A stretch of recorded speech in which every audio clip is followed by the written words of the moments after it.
Hi, my name's Lee Kindler and I'm a literacy educator. This video explains what's required in the literacy test in the Victoria Police entrance examination and gives advice about how to answer the questions. This section of the exam measures your reading comprehension skills. It tests your ability to use a range of reading strategies to understand different types of texts. By texts, we mean pieces of writing, diagrams or graphs. In policing, literacy skills are important. You need to be able to understand, find information in, analyse and think critically about different texts. You'll be given 6 different texts to read and be required to answer 30 questions. You have 35 minutes to complete them. You'll answer the questions on a computer. Most of the questions will be multiple choice and you'll need to click on the box next to the correct answer. Some questions will require a short response that you need to type into a box. Other questions will require you to tick a box to answer true or false, or yes or no to statements or questions. There are different types of questions in the literacy test.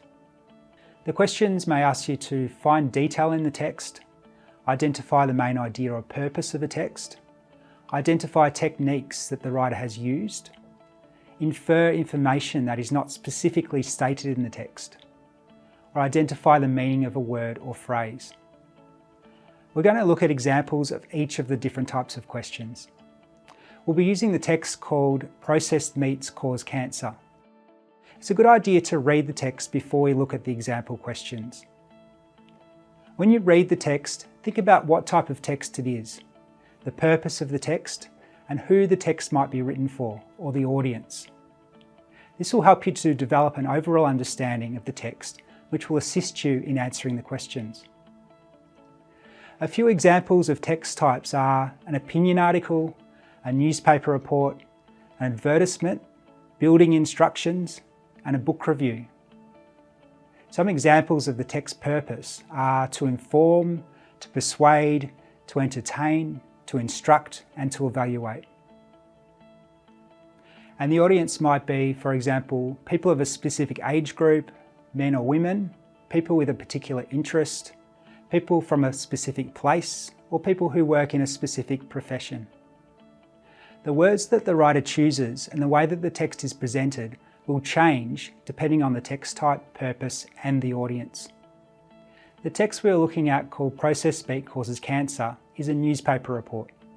The purpose of a newspaper report is to inform. The audience for this newspaper report is the general public who want to keep up with the news, or people interested in health-related topics. The first type of question we're going to look at asks you to find detail in the text. These types of questions ask you to think about information, opinions, or ideas that are stated in the text. Some questions may ask you to say whether details are not stated in the text. In this question, you're given 4 statements. You need to look closely at the text and find whether each statement is true, false, or not stated in the text. For the first statement, the information can be found in the 3rd paragraph, where it says, "Who experts concluded that each 50-gram portion of processed meat eaten daily increases the risk of colorectal cancer by 18%. The statement is true, so you need to click on yes. For the second statement, the article does not state whether the way that processed meat is cooked is a factor in how likely it is to cause cancer. So you need to click on not stated.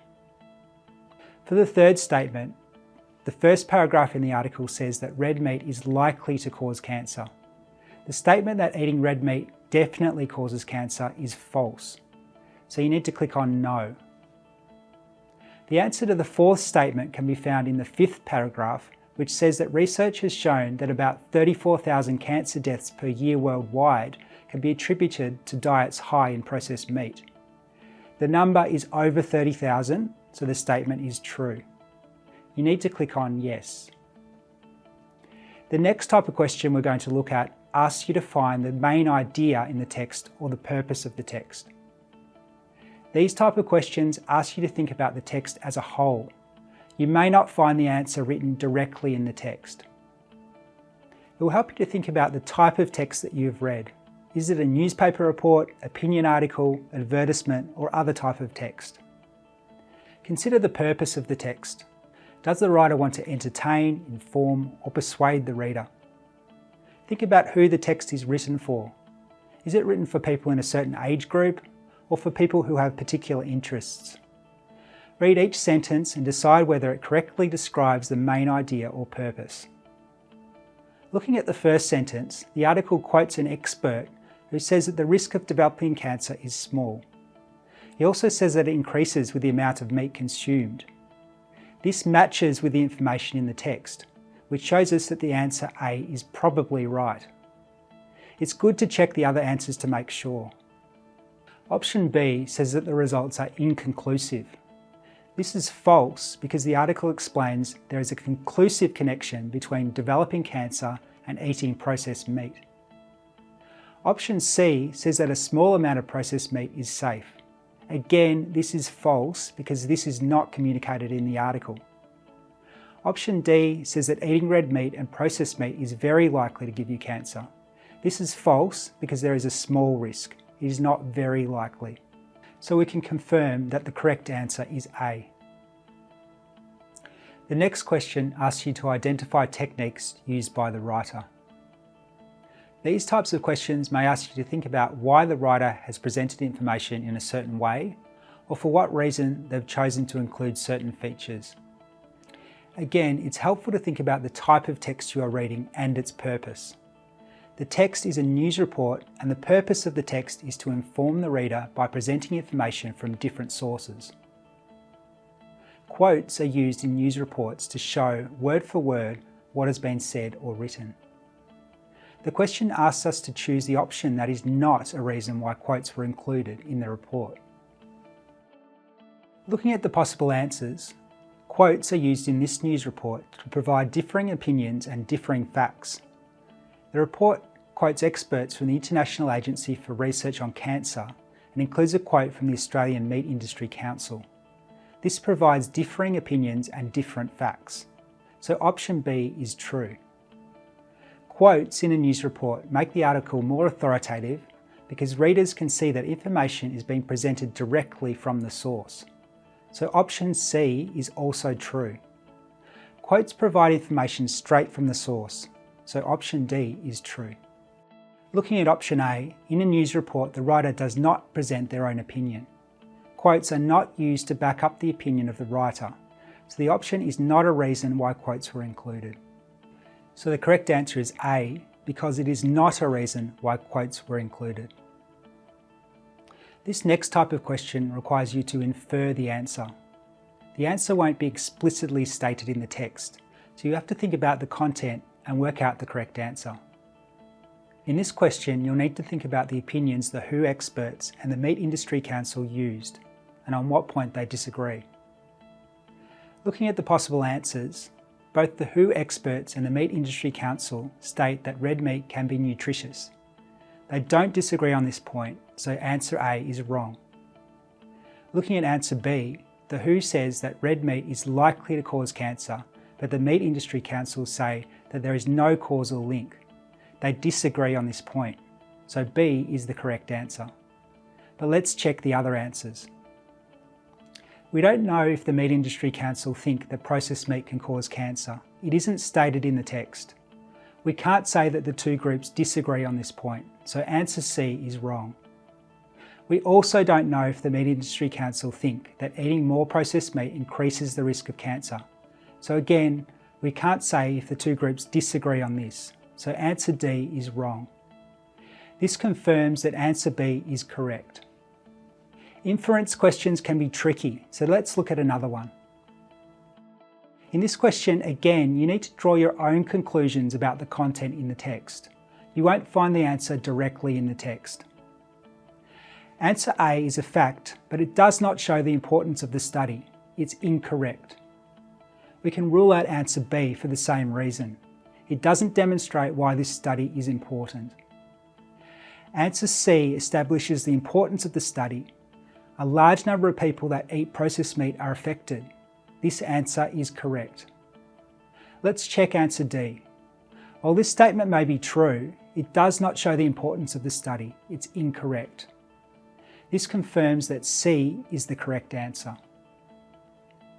The last type of question that we'll cover today is one where you'll be asked to find the meaning of a word or phrase. When you're answering these type of questions, it's a good idea to find the word or phrase in the text and reread the paragraph or re-look at the section that it's in. Words and phrases can have different meanings depending on how they are used, so try to get a sense of how the word or phrase fits with the main idea of the paragraph. If the word or phrase is in a sentence, it may help to replace the answer you think is correct with the word in the question. If it makes sense and has the same meaning, it's likely to be correct. In this question, the phrase we're looking at is in the second paragraph. The general idea of the paragraph is that the studies we used to find the links between processed meat and cancer were extensive. Looking at option A, if we were to replace the phrase with the original, it would change the meaning, so this is incorrect. The same goes for option B. Also, this doesn't fit with the main idea of the paragraph. Cultures that eat varying types of food has a similar meaning to populations with diverse diets. The phrase also fits with the main idea of the paragraph about the broad nature of the studies. So option C is correct. Option D would not fit with the main idea of the paragraph and has a different meaning. This confirms that the correct answer is C. I hope this has helped you to understand some of the questions you'll find in the literacy section of the Victorian Police entrance exam. You can improve your literacy skills by reading a range of different types of texts, including those that you wouldn't normally read. Spend time thinking about the issues or ideas you've read about, and use a dictionary to look up unfamiliar words.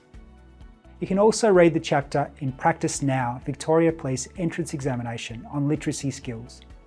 It goes over the points we've been talking about. Read over the explanations and have a go at the practice questions. Practice Now is produced by ACER. It describes a range of types of questions you're likely to find in the exam and provides detailed explanations of how correct answers may be reached. It's available from the ACER bookshop and commercial booksellers. There are also practice tests on the Victoria Police Entrance Exam webpage, where you will find literacy questions. If you're having trouble with aspects of literacy tasks, you may like to contact the Reading Writing Hotline. They can suggest organisations that may be able to assist you or resources you could use to help you overcome any problems you're having. Good luck with your exam preparation.